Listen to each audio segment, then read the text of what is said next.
आते हैं पकड़ के, उनको ये नहीं पता होता वो आए क्यों हैं, उनका कैमरा जाके उनको ये नहीं पता कि जी खड़े क्यों हैं। यानी इस तरह लोग, ये पॉलिटिक्स हो रही है कि आप उनको उठा के ले आते हैं, फिर लोगों को ब्लैकमेल करते हैं, क्योंकि सारी वक्त पावर में सारे डरते थे इससे, तो हमेशा पावर में रहा है। और ये पावर में रहा क्यों है? सिर्फ पता चलवाने कि इसकी जायदादें कितनी हैं, इसने कितना पैसा बनाया, सिर्फ ये देख लें, ये बता दे कि इसकी अरबों रुपए की जायदाद आई किधर से है। तो वही कोशिश है, एक इसकी दो कोशिश है, एक वापस आना पावर में किसी तरह ताकि फिर पैसा बनाए, और दूसरा ब्लैकमेल करना ताकि मैं इसे इतना खौफजदा हो जाऊं कि ये हम इसको एनआरओ दे दें। ये सारे एनआरओ का ड्रामा कर रहे हैं, और पब्लिक आप हमारी पब्लिक को ये अंडर एस्टिमेट करते हैं। हमारी पब्लिक वो है जो समझदार है, वो अगर हमारी कोई करप्शन बचाएगा, जो लोगों का पैसा लूटेगा उसके खिलाफ तो निकलेंगे, लेकिन किसी की चोरी बचाने के लिए पब्लिक नहीं निकलने लगी। अब मैं आपको आता हूं ये फॉरेन फंडिंग केस के ऊपर। मैं बड़ा शुक्रगुजार हूं इस ऑपरेशन का कि इन्होंने ये केस उठाया है। मैं चाहता हूं कि अब सबके सामने आए कि तहरीक इंसाफ की फंड रेजिंग किधर से आई, और ये मौलाना फजल रहमान की किधर से आई, और ये दो पार्टीज की किधर से आई। सबका दूध का दूध पानी का पानी होना चाहिए। पता होना चाहिए कि एक पाकिस्तान में पार्टी है जो वाकई पॉलिटिकल फंड रेजिंग करती है।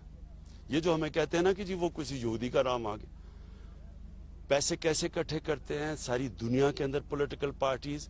वो डिनर्स करती हैं, डिनर पे लोग आते हैं, लोग आके टेबल्स खरीदते हैं, उससे पैसे से वो पैसा होता है जो पार्टीज इकट्ठा करती है। सारी दुनिया में ऐसा ही। इन्होंने कैसा पैसा इकट्ठा किया ये बताएं। हमने सारे, हमारे पास 40,000 नाम है जिन लोगों ने पैसे दिए हुए हैं, और ये सारे, और ओवरसीज पाकिस्तानी, फॉरेन फंडिंग नहीं है, हमारे ओवरसीज पाकिस्तानियों ने पैसे दिए।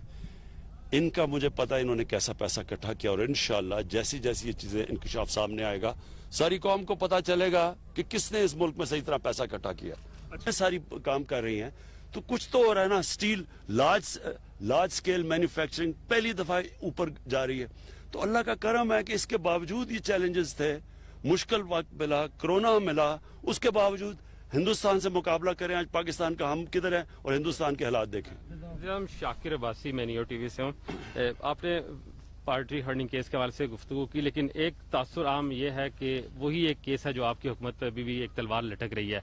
तो अगर अपोजिशन उस केस के फैसले के लिए सुप्रीम कोर्ट का रुख करती है और वहां से कहती है कि जल्दी फैसला ले लें, क्योंकि 7 साल 6 साल एक बड़ा टाइम होता है किसी फैसले के लिए, तो क्या कोई हिकमत अमली ऐसी है सुप्रीम कोर्ट में भी इस केस को डिफेंड करने की? मैं कहता हूँ इस केस की ओपन हेयरिंग होनी चाहिए। मैं चैलेंज करता हूँ, ये हेयरिंग होनी चाहिए कैमरा के ऊपर, यानी लाइव जानी चाहिए कौम को कि ये सारे बैठे हो, फजल रहमान बैठा हो, क्योंकि उसकी जो पार्टी तो फजल रहमान है ना, और उसके भाई, उसके साथ बैठा हो हमारे पीपल्स पार्टी, PMLN और तहरीक इंसाफ। मैं आज लोगों के सामने चैलेंज करता हूं कि एक पार्टी की सारी कौम को पता चलेगा, पहली दफा पाकिस्तान की तारीख में एक पॉलिटिकल फंड रेजिंग अगर किसी पार्टी ने की वो हमने किया।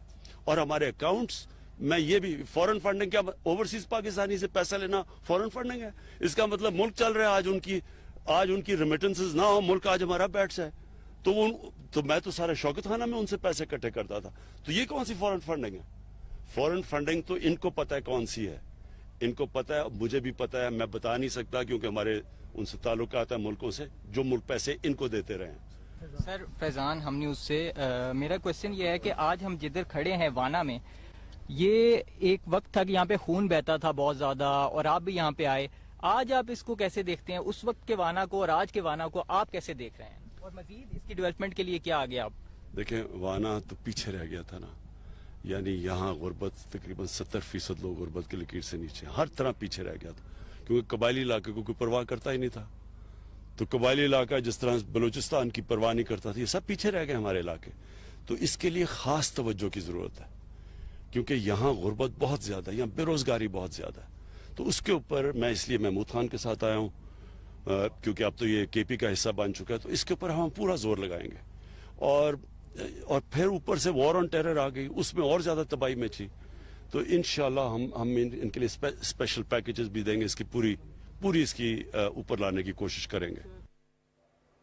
नाज़िम, वज़ीर आज़म इमरान खान की कैडेट कॉलेज वाना में सहाफ़ियों से गुफ्तगू आपने मुलाहिज़ा की। उन्होंने कहा कि PDM की 11 जमातें मिलकर बहुत कम लोग इकट्ठे करती हैं। मौलाना फजल रहमान की अरबों की जायदाद कैसे बनी? हमारी अवाम समझदार है। मैं चाहता हूँ कि सबके सामने आए कि तहरीक इंसाफ और मौलाना फजल रहमान की पार्टी फंडिंग किसने की, ताकि दूध का दूध और पानी का पानी हो जाए।